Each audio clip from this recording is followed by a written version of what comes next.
رب اشرح لی صدری ویسر لی امری واحلل عقدۃ من لسانی یفقہوا قولی اذا سألک عبادی عنی فانی قریب اجیب دعوۃ الداعی اذا دعان فلیستجیبوا لی ولیؤمنوا بی لعلہم یرشدون۔ اور جب میرے بندے آپ سے میرے بارے میں سوال کریں تو کہہ دیجئے بے شک میں قریب ہوں، میں پکارنے والے کی پکار کا جواب دیتا ہوں۔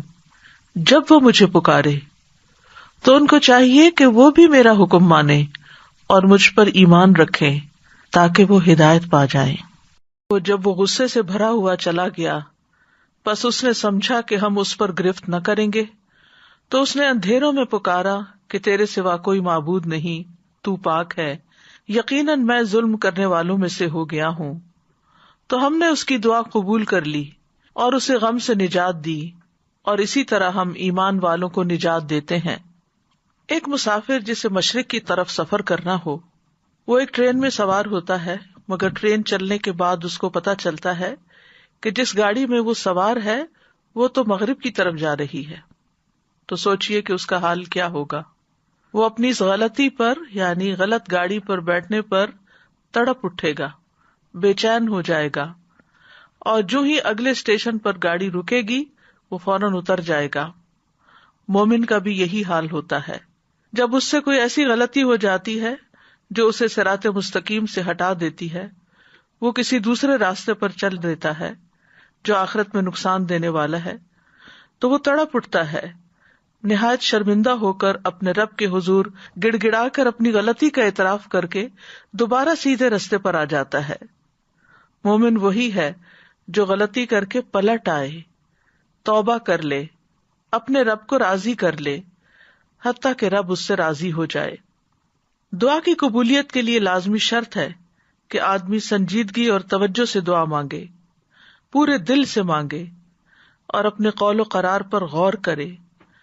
اور جب انسان کے دل اور زبان میں موافقت پیدا ہو جاتی ہے تو دعائیں قبول ہونے لگتی ہیں، مشکلات حل ہو جاتی ہیں، رنج و غم سے نجات مل جاتی ہے۔ وَظَنُّونِ إِذْ ذَهَبَ مُغَاضِبًا فَظَنَّ أَن لَّن نَّقْدِرَ عَلَيْهِ فَنَادَىٰ فِي الظُّلُمَاتِ أَن لَّا إِلَٰهَ إِلَّا أَنتَ لَا إِلَٰهَ إِلَّا أَنتَ سُبْحَانَكَ إِنِّي كُنتُ مِنَ الظَّالِمِينَ فَاسْتَجَبْنَا لَهُ وَنَجَّيْنَاهُ مِنَ الْغَمِّ وَكَذَٰلِكَ نُنجِي الْمُؤْمِنِينَ۔ یہ آیت جو آپ کے سامنے پڑھی گئی ہے، لا الہ الا انت سبحانک، اس آیت کو آیت کریمہ بھی کہا جاتا ہے۔ یہ سورۃ الانبیاء کی آیت نمبر 87 ہے۔ اس میں یونس علیہ السلام کا واقعہ بیان کیا گیا ہے۔ یہ واقعہ اس جگہ کے علاوہ سورۃ صافات اور سورۃ قلم میں بھی بیان کیا گیا ہے۔ اللہ سبحانہ تعالیٰ نے نینوا والوں، جو عراق کا علاقہ ہے، اس میں تقریباً 8ویں صدی قبل مسیح یونس علیہ السلام کو بھیجا۔ آپ نے انہیں اللہ کے دین کی دعوت دی، مگر انہوں نے اسے قبول کرنے سے انکار کرتے ہوئے اپنے کفر پر اصرار کیا۔ یونس علیہ السلام اپنے لوگوں سے ناراض ہو کر چلے گئے اور وعدہ کر گئے کہ 3 دن بعد اللہ کا عذاب آ جائے گا۔ جب ان لوگوں کو یہ بات ثابت ہو گئی اور وہ سمجھ گئے کہ نبی جھوٹ نہیں بولا کرتے، تو وہ اپنے بچوں، چوپایوں، مویشیوں کو لے کر صحرا کی طرف نکل گئے۔ انہوں نے ماں اور ان کے بچوں کو الگ الگ کر دیا، اور پھر اللہ عز و جل کے حضور آہوزاری کی۔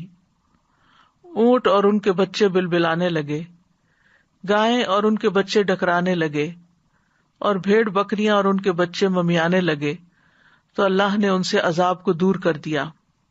یونس علیہ السلام کی قوم سے عذاب ٹل گیا، انہوں نے عذاب اپنی آنکھوں سے دیکھا، لیکن ایمان لانے پر، توبہ کرنے پر، اللہ کی طرف سچے دل سے پلٹنے پر اللہ سبحانہ تعالیٰ نے ان سے عذاب ٹال دیا۔ اللہ تعالیٰ کا فرمان ہے فَلَوْلَا كَانَتْ قَرْيَةٌ آمَنَتْ فَنَفَعَهَا إِيمَانُهَا إِلَّا قَوْمَ يُونُسَ لَمَّا آمَنُوا كَشَفْنَا عَنْهُمْ عَذَابَ الْخِزْيِ فِي الْحَيَاةِ الدُّنْيَا وَمَتَّعْنَاهُمْ إِلَىٰ حِينٍ۔ سو کوئی ایسی بستی کیوں نہ ہوئی جو ایمان لائی ہو، پھر اس کے ایمان لانے نے اسے نفع دیا ہو۔ یونس کی قوم کے سوا جب وہ ایمان لے آئے تو ہم نے ان سے ذلت کا عذاب دنیا کی زندگی میں ہٹا دیا، اور انہیں ایک وقت تک سامان دیا۔ جب قوم نے توبہ کر لی تو ان کا عذاب ٹل گیا۔ دوسری طرف یونس علیہ السلام کچھ دور جا کر لوگوں کے ساتھ ساحل سمندر پر ایک کشتی میں سوار ہو گئے۔ جو ہی کشتی میں سوار ہوئے کشتی ڈگمگانے لگی اور لوگوں کو غرق ہونے کا خطرہ پیدا ہو گیا، تو انہوں نے قرعہ اندازی کی کہ ایک آدمی کو کشتی سے نکال دیں تاکہ اس کا بوجھ ہلکا ہو جائے۔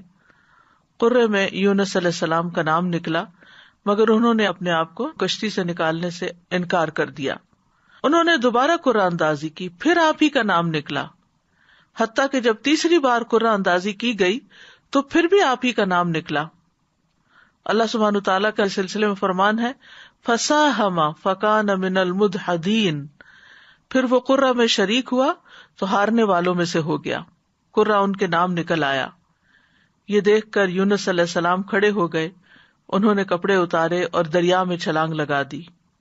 ابن مسعود رضی اللہ عنہ کہتے ہیں کہ اللہ سبحانہ تعالیٰ نے بحر اخضر سے ایک مچھلی کو بھیجا جو دریاؤں کے پانی کو پھاڑتی ہوئی پہنچی۔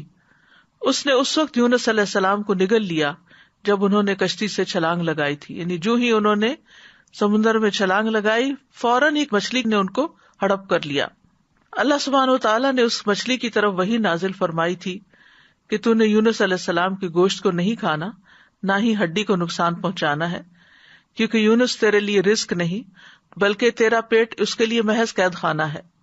دیگر آیات میں بھی اس واقعے کی تفسیر ملتی ہے، وَإِنَّ يُونُسَ لَمِنَ الْمُرْسَلِينَ إِذْ أَبَقَ إِلَى الْفُلْكِ الْمَشْحُونِ فَسَاهَمَ فَكَانَ مِنَ الْمُدْحَضِينَ فَالْتَقَمَهُ الْحُوتُ وَهُوَ مُلِيمٌ، اور بلا شبہ یونس یقیناً رسولوں میں سے تھا۔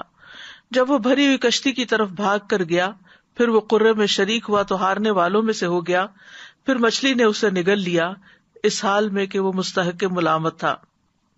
دوسری طرف ان کی قوم کی کثیر تعداد لوگوں نے ایمان قبول کر لیا۔ تو بہرحال اس آیت میں اللہ سبحانہ تعالیٰ خوبصورت انداز میں یونس علیہ السلام کا قصہ بیان کرتے ہیں۔ وَذَنُّونَ، اور نون والا، نون عربی میں کہتے ہیں ہوت کو، یعنی مچھلی کو، اس کی جمع ہوتی ہے نینان اور انوان، اور ان کا نام یہ کس لیے پڑا؟ کیونکہ مچھلی نے آپ کو نگل لیا تھا، اور اس نے تو اللہ کے حکم سے ہی نگلا تھا، تو اللہ سبحانہ تعالیٰ نے اپنے بندے یونس علیہ السلام کو خوبصورت ذکر اور اچھی تعریف کے ساتھ یاد کیا اور کہا کہ اور مچھلی والا، یعنی یہ بھی ایک پیار کا انداز ہے۔ اذ ذهب مغاضبا، جب وہ غضبناک ہو کے نکلا، یعنی اپنی قوم سے ناراض ہو گیا۔ فظن ان لن نقدر علیہ، تو سمجھا کہ ہم اس پر قدرت نہیں رکھتے، یعنی ہم کیا اس کو سزا دینے پر قادر نہیں، پکڑنے پر قادر نہیں۔ تو انہوں نے کیا کیا؟ جب مچھلی نے نگلا، فنادا فی الظلمات، تو اندھیروں میں اپنے رب ہی کو پکارا، اپنے رب ہی کی طرف رجوع کیا۔ اور اندھیروں سے مراد رات کا اندھیرا، سمندر کا اندھیرا، مچھلی کے پیٹ کا اندھیرا تھا، یعنی اندھیرے پر اندھیرا تھا۔ اور کیا دعا مانگی؟ اللہ الہ الا انت سبحانک انی کنت من الظالمین، کہ تیرے سوا کوئی الہ نہیں، تو پاک ہے، بے شک میں ہی ظالموں میں سے ہوں۔ تو یونس علیہ السلام نے اللہ تعالیٰ کو ان کی کامل الوہیت کا اقرار کرتے ہوئے پکارا، اللہ کی ذات کو ہر نقص، ہر عیب، ہر آفت سے منزہ اور پاک قرار دیا، اور اپنے ظلم اور جرم کا اعتراف کر لیا۔ انی کنت من الظالمین کہہ کر اپنے آپ کو ظالم قرار دیا۔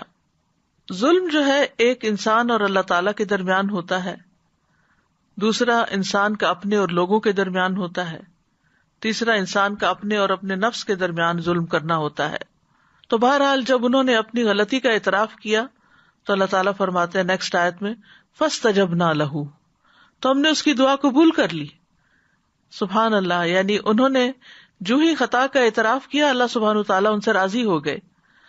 وَنَجَّيْنَاهُ مِنَ الْغَمِّ، اور ہم نے اس کو غم سے نجات دی۔ وَكَذَلِكَ نُنْجِي الْمُؤْمِنِينَ، اور ہم مومنوں کو اسی طرح نجات دیتے ہیں۔ تو یہاں دراصل مومنوں کو ایمان لانے، اس پر ثابت قدم رہنے اور اس دعا کو زیادہ سے زیادہ پڑھنے کی ترغیب دی جا رہی ہے، کیونکہ وہ جان چکے ہیں کہ یونس علیہ السلام کو اس کلمے کی وجہ سے نجات ملی تھی، اور یہ ہر اس مومن کے لیے خوشخبری ہے، وعدہ ہے جو کسی بھی تکلیف اور غم میں مبتلا ہو جائے تو وہ ان الفاظ کے ساتھ اپنے رب کو پکارے تو رب ضرور اس کو اس تکلیف سے نجات دے گا، کیونکہ یہ رب کا وعدہ ہے۔ کذالک ننجی المؤمنین، ہم اسی طرح بچائیں گے، نجات دیں گے مومنوں کو، یعنی جو بھی یہ طریقہ اختیار کرے گا اللہ تعالیٰ اس کی تکلیف کو دور کر دے گا، اس کی تکلیف کم کر دے گا، جیسا کہ اللہ تعالیٰ نے یونس علیہ السلام کے ساتھ کیا۔ تو اس آیت میں اس بات کی دلیل ہے کہ تحلیل یعنی لا الہ الا اللہ کا پڑھنا اور تسبیح سبحانہ کا پڑھنا ہر غم کو دور کر دیتے ہیں، تکلیفوں اور پریشانیوں سے نجات دیتے ہیں۔ تو جو شخص اللہ کی کتاب پر ایمان لائے اس کے لیے یہی مناسب ہے کہ وہ اس دعا کو سختیوں میں اپنی پناہ گاہ بنائے اور خوشحالی میں اس کو اپنی سواری بنائے، اس وعدے پر بھروسہ کرتے ہوئے جو اللہ نے مومنوں کے ساتھ کیا ہے کہ وہ اس دعا کے پڑھنے والے کو قبولیت میں یونس علیہ السلام کے ساتھ ملا دیں گے، یعنی جیسے ان کو نجات ملی انہیں بھی مل جائے گی۔ یونس علیہ السلام سے ایک خطا ضرور ہوئی، لیکن انہوں نے اس کا اعتراف کیا تو اللہ سبحانہ تعالیٰ نے ان کو دوبارہ چن لیا۔ نبی صلی اللہ علیہ وسلم نے فرمایا کسی شخص کے لیے یہ کہنا جائز نہیں کہ میں یونس بن متی سے بہتر ہوں، کہ میں نے وہ غلطی نہیں کی جو ان سے ہو گئی تھی۔ تو یہ یونس علیہ السلام کی دعا ہے، لا الہ الا انت سبحانک انی کنت من الظالمین۔ نبی صلی اللہ علیہ وسلم نے فرمایا ذوالنون کی دعا جب وہ مچھلی کے پیٹ میں تھے، یعنی لا الہ الا انت سبحانک انی کنت من الظالمین، جب بھی کوئی مسلمان کسی معاملے میں ان الفاظ کے ساتھ اپنے رب سے دعا کرے وہ دعا اس کے لیے ضرور قبول ہوگی، یعنی یہ دعا کی قبولیت کا ذریعہ بھی ہے۔ یہ دکھ دور کرنے والے کلمات ہیں۔ رسول اللہ صلی اللہ علیہ وسلم نے فرمایا کیا میں تمہیں ایسی چیز نہ بتاؤں کہ جب تم میں سے کسی آدمی کو دکھ اور پریشانی اور دنیا کی آزمائشوں میں سے کوئی آزمائش آئے تو وہ اس دعا کو پڑھے تو اس کی تکلیف دور ہو جائے گی؟ تو آپ سے کہا گیا کیوں نہیں؟ آپ نے فرمایا وہ مچھلی والے کی دعا ہے، لا الہ الا انت سبحانک انی کنت من الظالمین، تیرے سوا کوئی الہ نہیں، تو پاک ہے، بے شک میں ہی ظالموں میں سے ہوں۔ طبری کہتے ہیں کہ سلف صالحین ان الفاظ کے ساتھ دعا مانگتے تھے اور اس دعا کو دعائے کرب کہا کرتے تھے، یعنی تکلیف دور کرنے والی دعا کا نام دیتے۔ اور لا الہ الا اللہ جو ہے یہ افضل ترین ذکر ہے، اس کے ذریعے بھی بندے کو پریشانیوں اور غموں سے چھٹکارا ملتا ہے۔ یہاں پر ہم دیکھتے ہیں کہ یونس علیہ السلام کچھ مانگ نہیں رہے، صرف اللہ کی تعریف کر رہے ہیں اور اپنی خطا کا اعتراف کر رہے ہیں۔ تو یاد رکھیے اہل علم کہتے ہیں کہ دعا کی دو قسمیں ہوتی ہیں، ایک دعائے ثنا اور دوسری دعائے طلب۔ ایک ہے اللہ تعالیٰ کی تعریف پر مبنی دعا اور دوسری درخواست، یعنی کچھ مانگنا اللہ سبحانہ وتعالیٰ سے یا طلب کرنا۔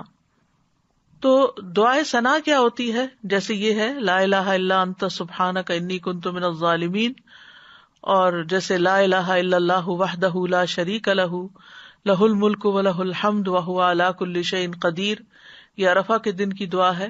اسی طرح ایوب علیہ السلام نے جو دعا کی تھی انی مسنی الضر وانت ارحم الراحمین، یہ بھی اللہ تعالیٰ کی حمد و ثنا ہے۔ اور دعائے طلب کیا ہے؟ جس میں انسان اللہ کا ذکر اور تعریف کر کے اس سے کچھ مانگتا ہے، یعنی اسپیسیفک دعا کرتا ہے۔ تو اس دعا میں ایک طرف لا الہ الا انت سبحانک ہے اور دوسری طرف اپنی خطا کا ارتکاب ہے۔ یاد رکھیے کہ نبی صلی اللہ علیہ وسلم سے اس دعا کی کوئی محدود گنتی وارد نہیں ہوئی۔ یونس علیہ السلام کے بارے میں بھی نہیں پتہ چلتا کہ انہوں نے کتنی دفعہ اس کو پڑھا، لیکن انہوں نے ایک دفعہ بھی جب اس کو پڑھا ہوگا پوری تڑپ کے ساتھ، پوری شدت کے ساتھ، تو اللہ سبحانہ تعالیٰ نے ان کی دعا قبول کر لی۔ تو اس لیے لازم اپنے اوپر نہ کیجیے کہ 1.25 لاکھ دفعہ ہی ضرور اس کو پڑھنا ہے یا 100 دفعہ ہی ضرور پڑھنا ہے۔ جتنی دفعہ چاہیں آپ پڑھیں، چاہے 1,00,000 دفعہ پڑھیں، چاہے 100 دفعہ پڑھیں، لیکن پابندی اس کی ضروری نہیں کہ اتنا پڑھیں گے تو دعا قبول ہوگی۔ اصل چیز ہے وہ جذبہ، وہ اخلاص، وہ شوق، وہ تڑپ جس کے ساتھ انسان دعا مانگتا ہے۔ تو اس دعا کے اوپر آپ غور کریں تو اس میں سب سے پہلے لا الہ الا اللہ ہے جو کمال توحید کا بیان ہے، اور دوسرا پھر سبحانہ کا ہے جو کمال پاکیزگی کا اظہار ہے کہ اللہ تعالیٰ ہر عیب اور برائی سے پاک ہے، اور تیسرے اپنی غلطیوں کا اعتراف ہے. یعنی یہ 3 ایسی بہترین چیزیں اکٹھی ہو گئی ہیں کہ جس کی وجہ سے دعا قبول ہوتی ہے. اور پھر اس میں ان چیزوں کو دراصل وسیلہ بنایا گیا ہے. اللہ کی توحید کا اقرار کر کے اس کو لا الہ الا اللہ کو وسیلہ بنایا گیا، تسبیح پڑھ کر وسیلہ بنایا گیا، انی کنت من الظالمین اپنی عبودیت کا اقرار کیا گیا اور اپنی غلطی کا اعتراف کیا گیا. تو یہ سب دراصل دعا کی قبولیت کے لیے ایک وسیلہ بن گیا. ابن قیم کہتے ہیں جہاں تک مچھلی والے کی دعا کا تعلق ہے تو اس میں رب عز و جل کی کمال توحید، اس کی کمال پاکیزگی پائی جاتی ہے، اور اس میں بندے کا اپنے ظلم اور گناہ کا اقرار بھی ہے. اور یہ مصیبت، پریشانی اور غم کے علاجوں میں سب سے مؤثر علاج ہے، اور حاجتوں کو پورا کرنے کے لیے اللہ سبحانہ تعالیٰ تک پہنچنے کا سب سے مؤثر وسیلہ ہے. اور یہاں پر توحید کی اقسام کا بھی ایک طرح سے ذکر ہے اور اقرار بھی ہے. توحید کا اقرار جو ہے یہ دراصل انسان کو رب کے آگے جھکا دیتا ہے. اس سے اللہ تعالیٰ کی عظمت کا احساس انسان کے دل میں آتا ہے، اور پھر تسبیح پڑھ کر انسان اللہ سبحانہ تعالیٰ کو انتہائی پاکیزہ قرار دیتا ہے جو کہ اس کے شایان شان ہے، اور اپنے اوپر غلطی کو لیتا ہے اور خود اپنے رب کی طرف رجوع کرتا ہے. اور اس میں ہم دیکھتے ہیں کہ بہت لطیف طریقے سے ظلم پر معافی کی درخواست ہے. انہوں نے اپنی ذات پر اپنے ظلم کا ذکر کیا، جو ظلم کی تیسری قسم ہے نا، یعنی ظلم اور انسان کا اپنا نفس. تو یاد رکھیے اپنے گناہوں کا اعتراف کرنا حاجات پوری کرنے کا سب سے افضل دروازہ ہے. اللہ عظیم ہے، کریم ہے، اس کے آگے مسکین بن جائیں، اس کے آگے فقیر بن جائیں، اور ساری قوتوں کا مالک، قدرت کا مالک اسی کو سمجھیں، اور پھر اپنے رب کو تڑپ کر پکاریں تو انشاءاللہ دعا قبول ہوگی، غم دور ہو جائیں گے، حاجات پوری ہو جائیں گی انشاءاللہ. ہم دیکھتے ہیں کہ سید الاستغفار جو ہے اس میں بھی انسان اپنی بندگی اور گناہوں کا اعتراف کرتا ہے اور اللہ تعالیٰ کی الوہیت کا. اللہم انت ربی لا الہ الا انت خلقتنی، اے اللہ آپ میرے رب ہیں، آپ کے علاوہ کوئی معبود نہیں، آپ نے مجھے پیدا کیا ہے، میں آپ کا بندہ ہوں.